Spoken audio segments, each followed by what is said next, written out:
Some people wake up each morning and feel like they're already behind in a race they never agreed to run.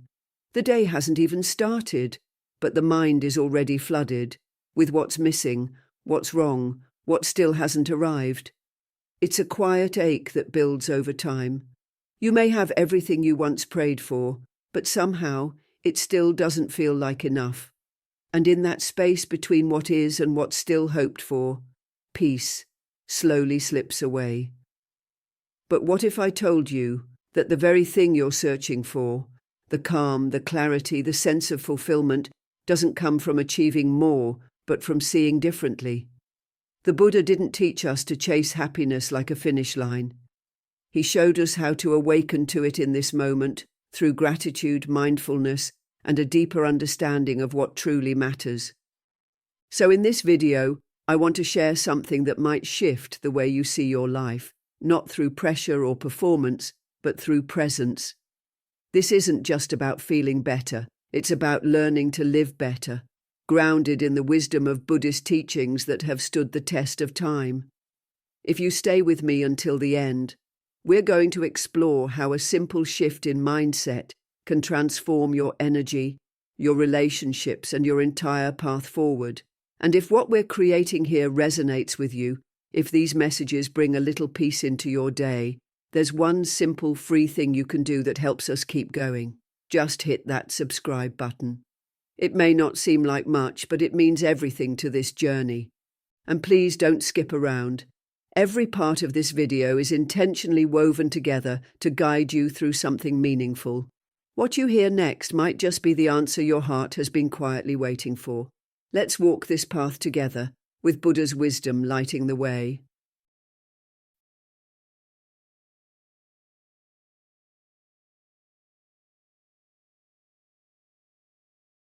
We often wait for gratitude to arrive the same way we wait for good weather, hoping it will just show up and change how we feel.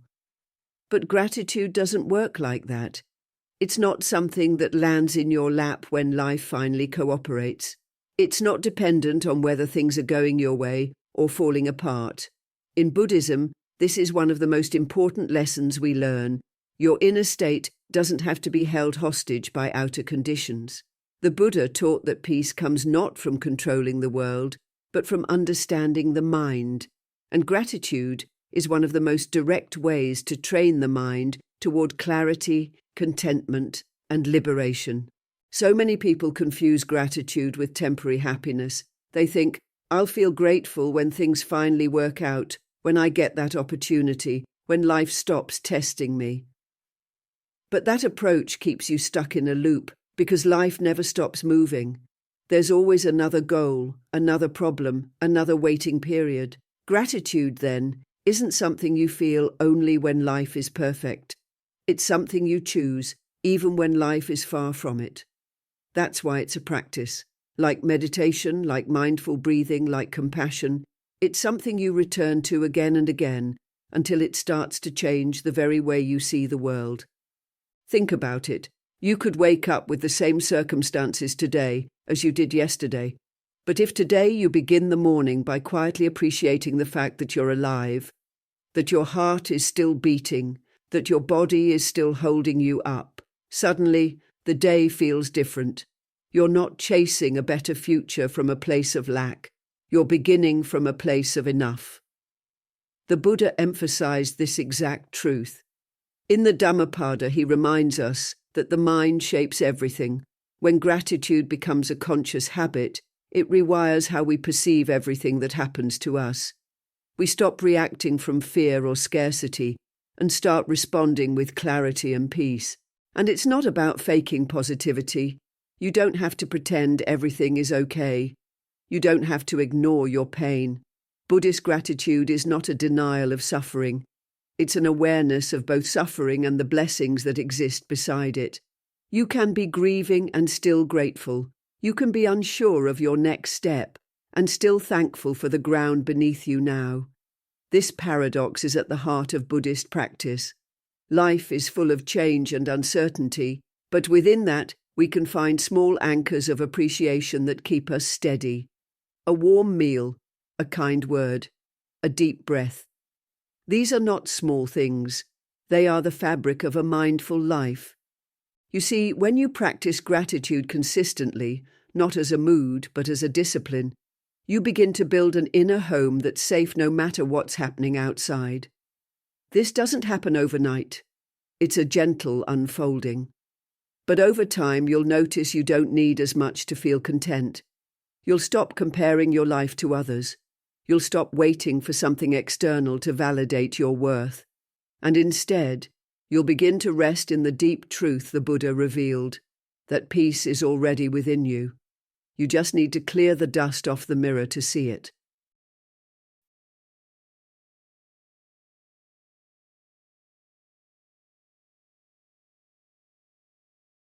There's a moment that happens to many of us, but we rarely talk about it. You wake up, and before your feet even touch the floor, your mind is already racing, not with joy, not with calm, but with that subtle weight of not enough time, not enough progress, not enough success. Maybe it's a number in your bank account that doesn't look right. Maybe it's a relationship that feels out of sync. Or maybe deep down you just feel like you're behind, like life is moving forward without you. That feeling isn't a weakness, it's the conditioning of a world that teaches us to measure our worth by what we lack, instead of what we already carry. But in the teachings of the Buddha we find a completely different lens. The Buddha never said, strive to collect more. He said, be awake. And being awake means recognizing the illusion that fulfillment is always somewhere ahead of you. It means realizing that everything you need to feel whole, everything essential to peace, is already within you. And gratitude is how we see it. It's the flashlight that cuts through the fog of desire and points directly at the truth. You are already standing on sacred ground. You are already enough, not because of what you've achieved, but because of who you are, right here, right now. Gratitude isn't about pretending everything is perfect, it's about training the mind to see clearly, and that's what makes it so powerful. In Buddhism, the mind is like a garden. If we don't plant seeds of awareness and kindness, the weeds of craving, comparison, and discontent will take over. Gratitude is one of the most powerful seeds you can plant. When you choose to notice the little things, a breath that flows freely, a warm meal, a kind word, you begin to gently shift your internal landscape. The Buddha taught that suffering arises from attachment, from our grasping at what is not here. Gratitude is its antidote. It grounds us in the present moment. It opens our heart to what is instead of what should be. You might wonder, how does something so simple truly change anything? But the truth is, what we focus on expands. If you constantly dwell on what's missing, you feed that emptiness. But when you begin to feed appreciation, your entire inner world starts to shift. You carry yourself differently. You speak with more gentleness. You make choices from a place of contentment, not desperation. In Buddhism, this shift in perception is called right view, seeing reality not through the lens of illusion, but through the clarity of wisdom. And when you start viewing life through the eyes of gratitude, you naturally begin to experience more peace, more joy, more connection.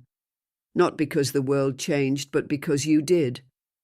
There's a beautiful saying in the Dhammapada, let us rise up and be thankful, for if we didn't learn a lot today, at least we learned a little. And if we didn't learn a little, at least we didn't get sick. And if we did get sick, at least we didn't die. So, let us all be thankful. It's simple, yet profound. The message is this: even in struggle, there is always something to hold close, something to honor. Gratitude doesn't ask you to ignore your pain. It simply asks you to hold your blessings alongside it, to see both clearly, to live fully even when life feels imperfect.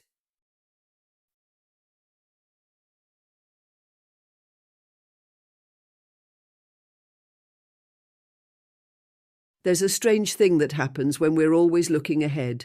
We stop seeing what's right in front of us. Our minds are trained to search for the next big breakthrough, the next relationship, the next sign that life is finally happening. And in that constant forward motion, we miss the quiet, beautiful details of the life we're already living. We overlook the small moments that actually make up the majority of our days. The warmth of sunlight on your face, the sound of someone laughing in the next room, the comfort of a warm drink in your hands. These things aren't dramatic, but they are deeply sacred. And the truth is, most of what we long for doesn't come wrapped in fireworks. It comes gently, almost silently, disguised as the ordinary. The Buddha taught us that all phenomena are impermanent and interdependent. Everything we experience is the result of countless conditions coming together at just the right time. That means even the simplest moment is a miracle of causes and effects unfolding perfectly. Take something as basic as clean water. We drink it without thought. But behind that glass are clouds, rain, rivers, filtration, and the hands that made it possible for it to be in your cup.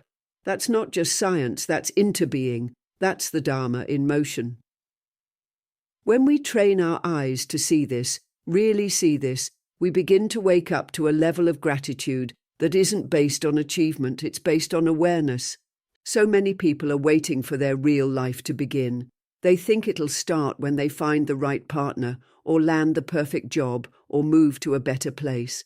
But Buddhist wisdom reminds us, your life is already happening right now.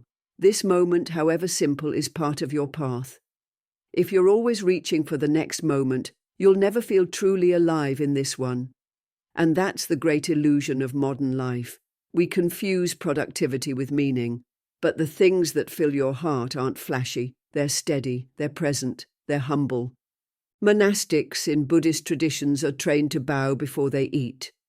Not as a ritual of habit, but as an act of reverence. Even a bowl of rice becomes worthy of gratitude because it represents the effort of the earth, the rain, the sun, the farmers, and the Sangha who made that meal possible. That's the power of attention. That's what transforms the ordinary into something miraculous. You don't need a grand moment to feel spiritual. You need a still moment to feel awake. And once you start seeing this way, everything changes. You might be sitting in the same room you've sat in for years. The walls haven't changed. The view outside your window is familiar, but look again. The light today is different. The air feels different on your skin. The way you feel right now has never existed before. This moment has never happened, and it will never come again. When you realize that, gratitude flows naturally, not because someone told you to be thankful, but because your eyes are open. You see life for what it really is, fragile, fleeting, and unspeakably precious. Buddhism teaches us to come back to the breath, not because breath is exciting, but because it is real. It is what anchors you to the now.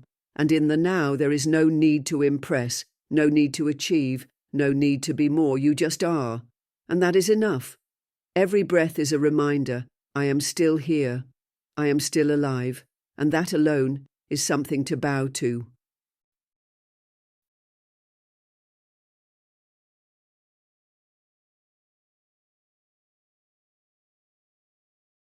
Most of us were taught from a young age to set goals that sound impressive, to aim big, dream higher, and push hard.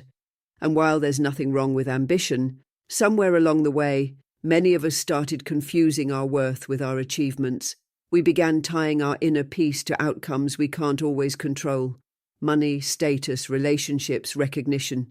So when things don't go according to plan, we feel like failures. But the Buddha taught something radically different, that peace isn't found in what you gain, but in how you walk your path. He didn't say strive harder, he said walk mindfully. And one of the most powerful ways to do that is by setting your intentions not from a place of ego, but from a place of heart. In Buddhist practice, intention isn't about controlling results. It's about guiding the direction of your inner life. It's not a wish list for the universe. It's a promise to yourself about how you want to show up in the world. It asks, what kind of person am I becoming? What qualities am I nurturing with every thought, every word, every choice? Am I acting from greed, fear, or pride, or from kindness, honesty, and wisdom? These aren't lofty spiritual riddles. They're daily practical questions that can quietly transform your life. You see, the ego is always loud. It wants quick wins, it compares, it chases validation, It constantly whispers that what you have isn't enough, and who you are isn't enough either, but your heart, your true self, it's quieter but much wiser. It doesn't need applause, it doesn't need to be the best. It only wants to live with integrity. The Buddha called this right intention, one of the steps on the Noble Eightfold Path. It means you begin each day not by asking, "What can I get?" but, "How can I live in alignment with the truth?" You begin to make decisions not for short-term gratification, but for long-term peace. Think about this. Instead of writing a goal that says, "I want to make $1 million," what if your intention became, "I will use my skills to help others and live with generosity"? Instead of saying, "I want to be admired," you say, "I want to live with compassion even when no one sees it." These subtle shifts don't weaken your ambition, they strengthen your character.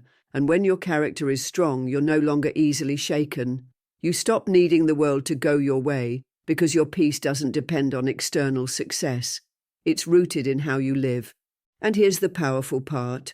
When your intention is pure, your actions become more focused.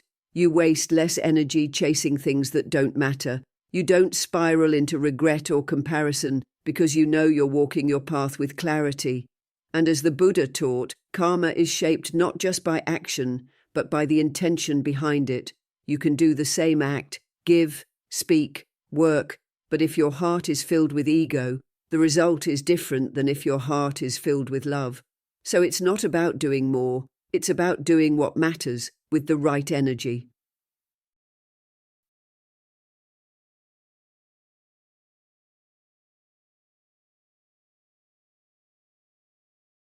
Some mornings feel like you're being pulled into the day before your soul has even caught up. You wake up, and the first thing your mind does is remind you of all that's undone. Deadlines, bills, messages you haven't replied to, the version of yourself you still feel like you're falling short of. It's so easy to step into your day already feeling behind. And without even realizing it, you begin to carry that energy forward into your relationships, your work, your thoughts. But Buddhism teaches something very different. The Buddha said that how we begin and end our day is how we shape the quality of our mind. That's not just spiritual poetry, it's practical wisdom. Because when your first thought is rooted in presence instead of pressure, everything else begins to shift. The practice of morning gratitude isn't about pretending life is perfect. It's about pausing, even just for a few minutes, to recognize that this breath, this moment, this new day is already a gift. Before you reach for your phone, before you get swept up in the world's urgency, just sit with yourself. Breathe deeply. Let your awareness settle into your body. And from that stillness, gently ask, "What can I be grateful for right now?" It might be the warmth of your blanket, the birds outside your window, the fact that you get another chance today, no matter what happened yesterday. These aren't small things. In fact, they're everything. The Buddha often spoke of sati, mindfulness, as the foundation for inner peace. Gratitude is a form of mindfulness.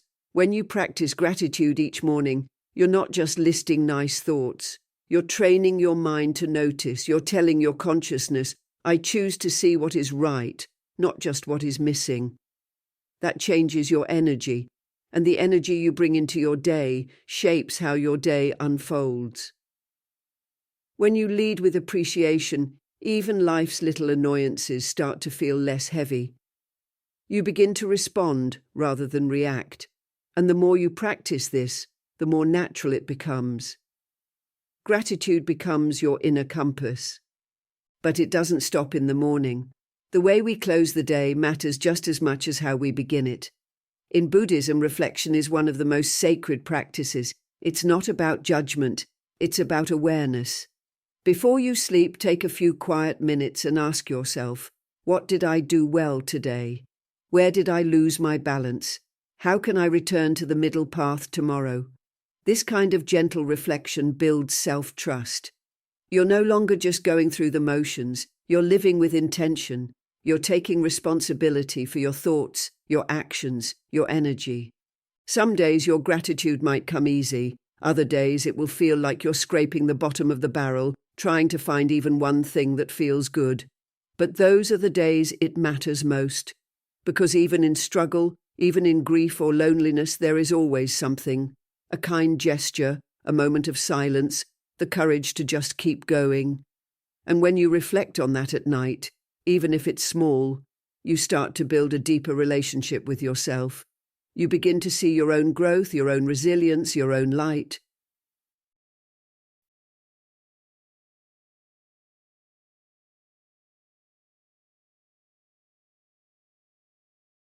There's something strange about how the human mind works. We rarely appreciate something fully until we face the idea of losing it. You could be sitting in a warm room, drinking clean water, surrounded by people who love you, and still feel like something's missing. Not because it truly is, but because the mind has been trained to focus on what's absent rather than what's present. The Buddha understood this deeply. He taught that suffering arises not from what we lack, but from how tightly we cling to our desires and overlook what's already right in front of us. And sometimes, to truly see how full our lives are, we need to contemplate the possibility of it all slipping away. In Buddhist teachings, there's a practice called Maranasati, mindfulness of death. It might sound dark at first, but it's not about fear, it's about awakening. This practice invites you to reflect just for a moment on how impermanent life truly is. Everything you love, everything you depend on, every routine you take for granted, all of it is subject to change. Not to make you anxious, but to help you wake up to the value of this moment. It's a gentle way of saying, this could be the last time you get to see the sunlight, hear your child's laughter, or take a deep breath. So don't rush past it. When we imagine losing something we cherish, our perception sharpens. That same cup of tea you mindlessly sip every morning suddenly feels sacred. The friend whose messages you sometimes ignore becomes someone whose presence feels like a gift. This is not about guilt, it's about clarity. Buddha didn't tell us to live in fear of loss. He encouraged us to understand that all things are impermanent. And in seeing that, we begin to live more fully. We don't cling, we don't numb, we embrace what is as it is. Think about this. What if tomorrow your ability to hear was gone? No more music, no more voices, no more bird song. That realization alone is enough to make you want to pause whatever you're doing right now and just listen. Or what if a loved one you see every day suddenly wasn't there? The last hug, the last laugh, the last shared silence would replay endlessly in your heart. This isn't meant to hurt you. It's meant to bring you home to the richness of now. This is why negative visualization, a core part of Buddhist and Stoic practice, is so powerful. You're not wishing for loss. You're practicing gratitude through perspective. You're using the mind's own habits to soften its cravings, and in doing that you start to realize that so much of what you're chasing you already have, just unseen. The clean air you breathe, the hand that holds yours, the silence that protects your peace. These are not small things, they are everything. Gratitude isn't always loud, sometimes it's quiet and sacred. It shows up in a whisper of thank you when no one is around. It lives in your eyes when you truly see the people around you. It lives in your breath when you stop long enough to feel it. And through that awareness, a shift happens, not in your circumstances, but in your heart. That's where real change begins.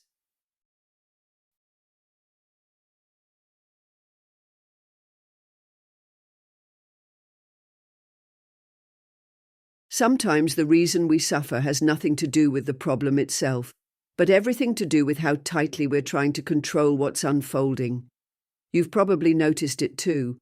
The moment things don't go as planned, the mind resists. We grip harder, we push more, we get frustrated when life doesn't follow our script. But here's the truth that the Buddha shared over 2,500 years ago. Resistance is suffering. It's not the event that causes the pain. It's the way we cling to how we wanted it to be. That clinging, that mental tug of war with reality, is what keeps us stuck, restless, and always waiting for something to change before we allow ourselves to feel peace. In Buddhist philosophy, there's a profound teaching called living according to nature. It's not about escaping to a forest or meditating on a mountaintop, although those things have their place. What it really means is this: learning to move with life instead of against it. Just like a river knows how to bend around rocks and still keep flowing, we too can learn to adjust, to soften, and to remain grounded, no matter what shows up. The Buddha often spoke about the importance of the right view, seeing things as they are, not as we wish them to be. When we stop resisting the natural flow of events, something inside us shifts. The storm may still rage outside, but there's calm at the center of it. This doesn't mean we become passive, it means we become wise. We stop wasting energy trying to control the uncontrollable. We learn to respond instead of react. And we remember that in every moment, no matter what's happening, we still have power. The power to choose our response, the power to hold our values, the power to meet life with grace instead of fear. The Buddha didn't promise a life free of hardship. What he offered was something even more valuable: the ability to meet hardship with clarity, compassion, and understanding.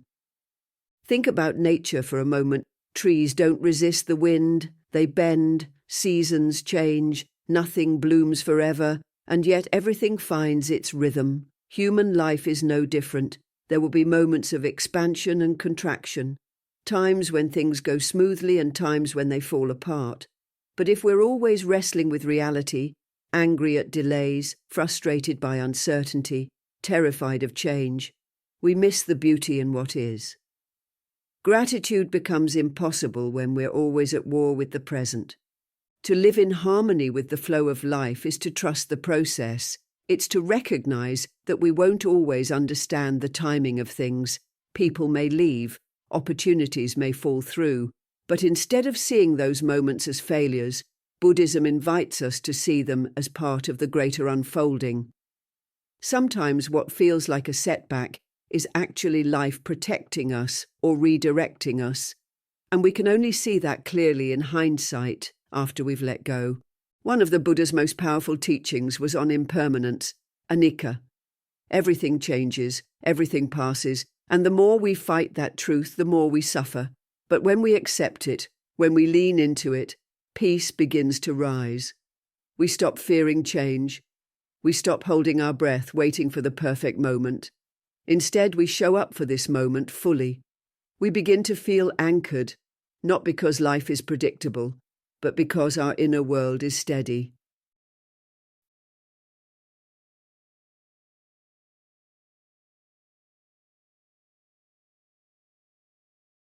You don't need to announce your growth for it to be real. In fact, the most powerful transformations often happen in silence, one choice at a time, one moment of clarity when no one's watching. That's something the Buddha taught often, that real awakening isn't about how things appear on the outside. It's about what's happening inside. It's how you respond when life doesn't go your way, how you treat others when no one is keeping score, how you hold yourself when things fall apart. That's the ground where inner growth is either rooted or lost. It's not loud, but it's deep. And the beautiful thing is, you don't have to change the world to start living from that space. You just have to begin letting your actions reflect the wisdom you're cultivating within. Buddhism teaches us that the mind is the forerunner of all things. With our thoughts, we make the world, the Dhammapada says. And yet, thoughts alone are not enough. Insight must translate into action. Otherwise, it stays locked inside, unused. Think about it. What good is understanding compassion if we still respond with irritation? What use is studying mindfulness if we continue rushing through life on autopilot? Growth is not about collecting beautiful ideas. It's about living them when it's inconvenient, when it costs you your pride, when it would be easier not to. That's the real test. And that's how you know the teachings are beginning to live through you. This is why small actions matter more than grand gestures. In Buddhist practice, even something as simple as bowing, sweeping the floor, or offering a cup of tea can be a sacred act if it's done with awareness and sincerity. There's a reason monks begin their day with the most basic routines like folding robes or cleaning the temple. It's not just discipline. It's training the mind to treat every moment as worthy of attention. When you do that, your daily life becomes your spiritual practice. You don't need a perfect meditation cushion or a mountaintop retreat. Your real training ground is your everyday life. Sometimes we wait for a better time to show up as our best selves. Once I'm less stressed, I'll be more patient. Once I have more time, I'll be more generous. But the Buddha reminds us, life is always happening now. There is no future moment where things suddenly become easier. This moment, just as it is your opportunity to choose wisely. Your words, your tone, the energy you bring into a room. These are your daily offerings, whether you realize it or not. You're always practicing something. The question is, what are you practicing? And here's something humbling. People might never notice your quiet efforts. They may not see how you hold your tongue during an argument, how you choose kindness over ego, how you forgive even when it still hurts. But that doesn't mean it doesn't matter. Every time you act from your higher self, you're watering the seeds of your own awakening. The Buddha taught that merit, goodness born from wise action, is like a shadow. It follows you even when no one else sees it, and it shapes your path forward in ways you can't always predict.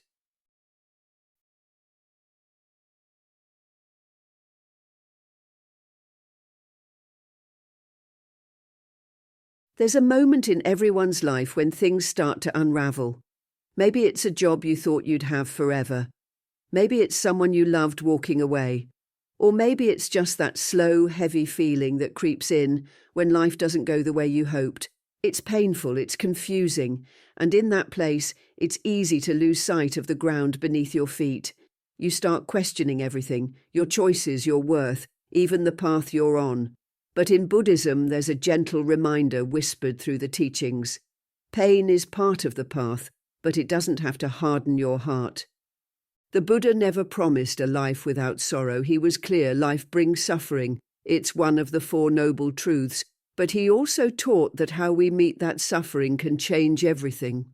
Gratitude in these moments isn't about pretending everything is okay. It's about realizing that even in your deepest pain, something within you remains whole. And that something, your awareness, your capacity to love, your ability to begin again, is still with you. Gratitude becomes the bridge between your pain and your strength. You might think, how can I be grateful when everything feels like it's falling apart? But maybe it's not about being grateful for the pain. It's about being grateful within it, for the people who stayed when others didn't, for the breath that still moves through your body, for the small moments of peace that still manage to find you, even in chaos. This kind of gratitude isn't loud. It's quiet. It shows up in the way you keep going, even when you're tired. In the way you speak gently to yourself when your heart is heavy. It's there when you sit in silence, letting the tears fall, but still choosing to see the sunrise tomorrow. Buddhist monks often sit with the pain of others, not to fix it, but to hold it with presence.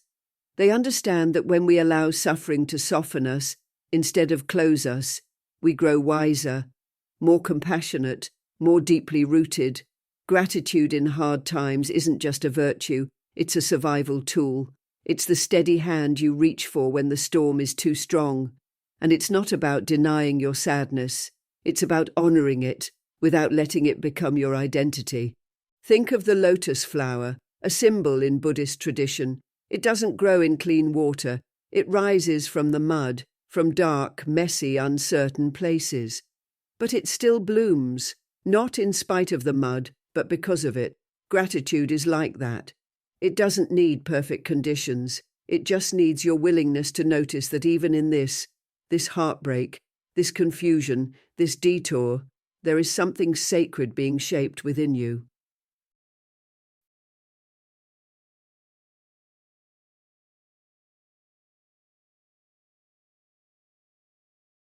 There comes a moment in every journey when doubt begins to whisper louder than faith. You've been walking, trying, showing up, and yet what you long for still hasn't arrived.